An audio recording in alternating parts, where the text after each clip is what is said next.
Math fundamentals for the national portion of the real estate exam require a deep understanding of formulas that often involve multiple steps and potential traps designed to test your attention to detail.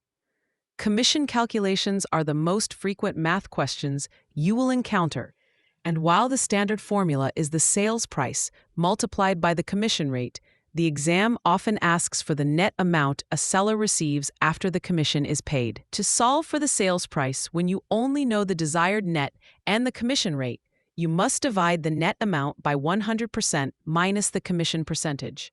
For example, if a seller wants to walk away with $200,000 after paying a 5% commission, you would divide $200,000 by 0.95 to determine the necessary sales price. You must also be prepared for multi-level commission splits, where a total commission is divided between a listing broker and a selling broker, and then further divided between those brokers and their respective agents. Moving into land measurements, the most critical figure to memorize is 43,560, which is the total square footage in 1 acre of land. A simple mnemonic to keep this number straight is to imagine 4 old ladies driving 60 miles per hour in a 55-mile-per-hour zone, which provides the digits 4, 3, 5, 6, and 0 in the correct sequence.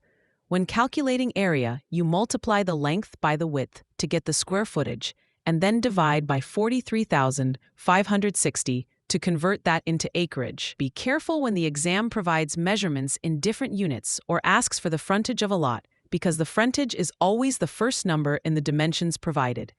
If a lot is described as being 100 by 200 feet, the frontage is the 100-foot portion along the road.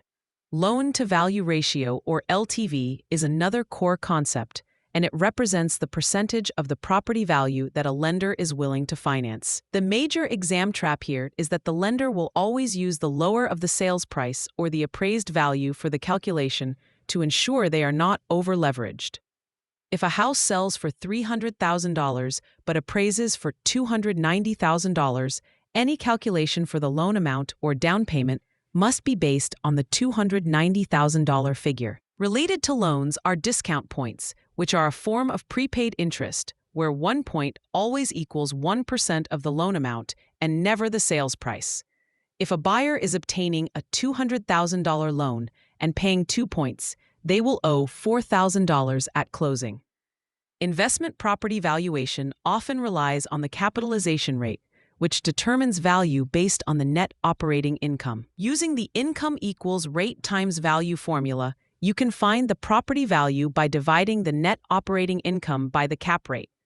The exam will frequently test your ability to calculate net operating income by giving you a list of expenses where you must subtract only the operating expenses, like property taxes and insurance, from the gross income. You must ignore any mention of mortgage interest or depreciation, as these are not considered operating expenses for the purpose of calculating net operating income. Gross rent multiplier is a similar but simpler tool where you divide the sales price by the gross rent, and the exam will specify if you should use monthly or annual rent for this calculation. Prorations at closing ensure that ongoing expenses like property taxes are split fairly between the buyer and the seller based on their respective days of ownership. Most national exam questions use a 360-day statutory year, where every month is considered to have 30 days. You start by finding the daily rate of the expense and then count the number of days the seller owned the property to determine their financial responsibility. If the seller has already paid for an expense in advance, the buyer will owe them a credit for the remaining portion of the year. Whereas if the expense is paid in arrears, the seller will owe the buyer a debit. Always check the specific closing date and whether the day of closing belongs to the buyer or the seller to ensure your day count is perfectly accurate.